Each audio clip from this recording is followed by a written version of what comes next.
नमस्कार साथियों, एग्जाम दोस्त प्लेटफॉर्म पे आपका स्वागत है। तो आज एक जबरदस्त और बहुत ही खास नोटिफिकेशन लेकर मैं आप तुम्हारे सामने आ चुका हूँ।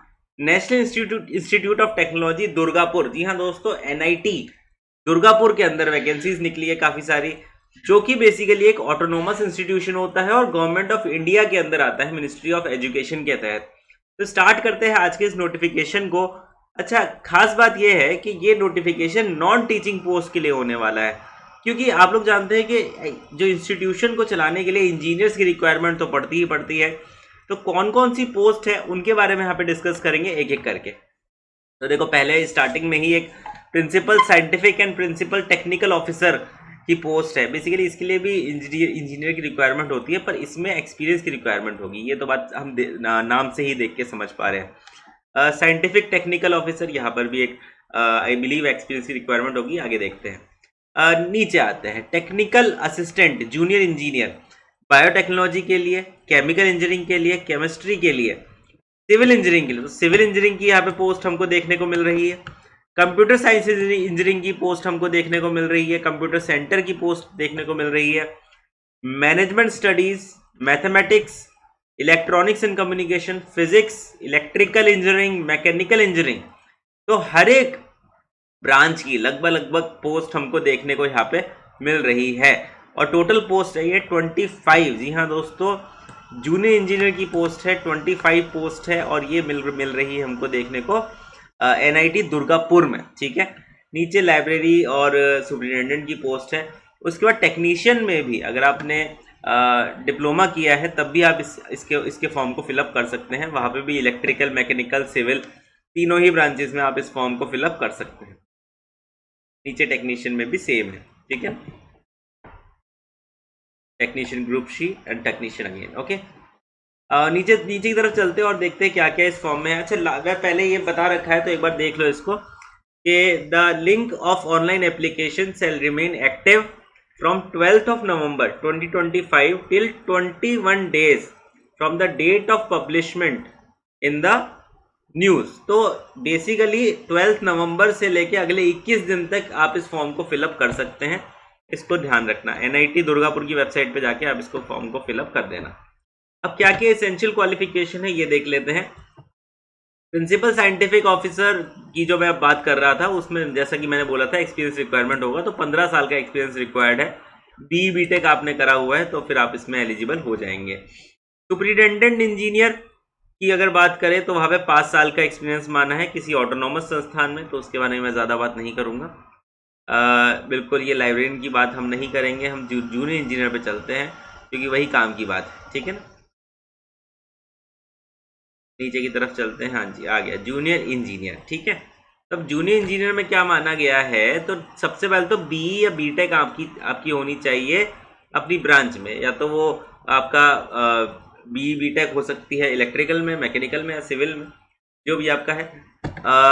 Electrical and civil recognise university से आपका जूनियर इंजीनियर की पोस्ट में होना चाहिए। एंड टेक्निकल असिस्टेंट में सिर्फ आपका डिप्लोमा वाले बच्चे हैं, फर्स्ट क्लास डिप्लोमा में, तो वो भी चल जाएगा। लेकिन जो जूनियर इंजीनियर की पोस्ट है उसमें आपका बी होना, बीटेक होना अनिवार्य है, और डिप्लोमा वाले भी उसको फिलअप कर सकते हैं। तो बेसिकली अगर आपने डिप्लोमा करा है तो या फिर बीटेक करी है, दोनों के लिए आप इसमें फॉर्म को फिलअप कर पाएंगे, कोई इसमें समस्या की बात है नहीं। नीचे चलते हैं सुपरिटेंडेंट, नीचे और चलते हैं टेक्नीशियन में। तो अगर आपने आईटीआई करा हुआ है या फिर डिप्लोमा किया हुआ है तो दोनों ही केसेस में आप ये टेक्नीशियन, सीनियर टेक्नीशियन और टेक्नीशियन की पोस्ट के लिए एलिजिबल हो जाएंगे। इसमें भी कोई समस्या की बात है नहीं। इलेक्ट्रिकल से किया है या फिर सिविल या मैकेनिकल तो उसमें कोई समस्या की बात आपके लिए होने नहीं वाली। जनरल इंस्ट्रक्शन है, इसको ज़रा देख लेते हैं कि अच्छा, एक तो बात वही थी कि जो 12 नवंबर के बाद अगले 21 दिनों तक आप इस फॉर्म को फिलअप करेंगे, उससे पहले आपको इसके फॉर्म को फिलअप कर लेना है। यहाँ पे इन्होंने सही से बता नहीं रखा है कि भाई किस तरीके से सिलेक्शन प्रोसेस करेंगे, बट ये एक प्योरली एक कह सकते हो आपकी ये गवर्नमेंट जॉब है और फिक्स्ड जॉब है, डायरेक्ट रिक्रूटमेंट है।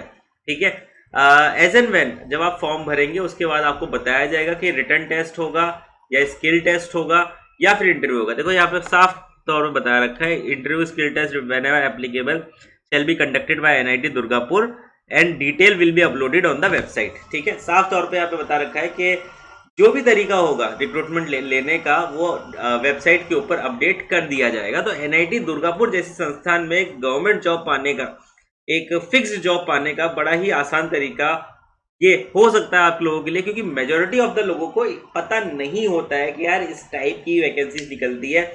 इवन एनआईटीज में ऐसी बढ़िया पोस्ट के लिए जो कि एक फिक्स्ड जॉब है, आपका कभी ट्रांसफर भी नहीं होएगा।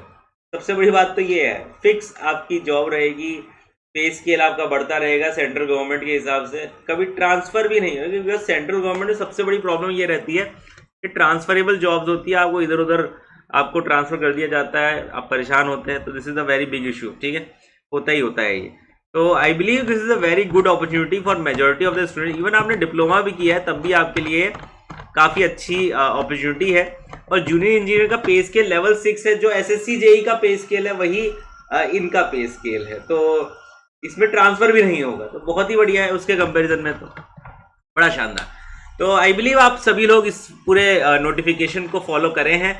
और अगर तुम प्रिपेयर कर रहे हो इंडिया में गेट एग्जाम के लिए, किसी भी लेवल के एई एग्जाम के लिए, और इलेक्ट्रिकल इंजीनियरिंग से बिलोंग करते हो, तो तुम्हारे लिए हम लेकर आए हैं एग्जाम दोस्त प्लेटफॉर्म के ऊपर बहुत ही शानदार शानदार कोर्सेज। जी हाँ दोस्तों, electrical machine, signal system, digital electronics के ऐसे ऐसे कोर्सेज जो इंडिया में टॉप नॉच है, इंडिया में बेस्ट कोर्सेज है। एक बार आपने कोर्सेज देख लिए तो आपको और कुछ भी देखने की जरूरत नहीं उस पर्टिकुलर सब्जेक्ट में, उस पर्टिकुलर थ्योरी में, ठीक है ना।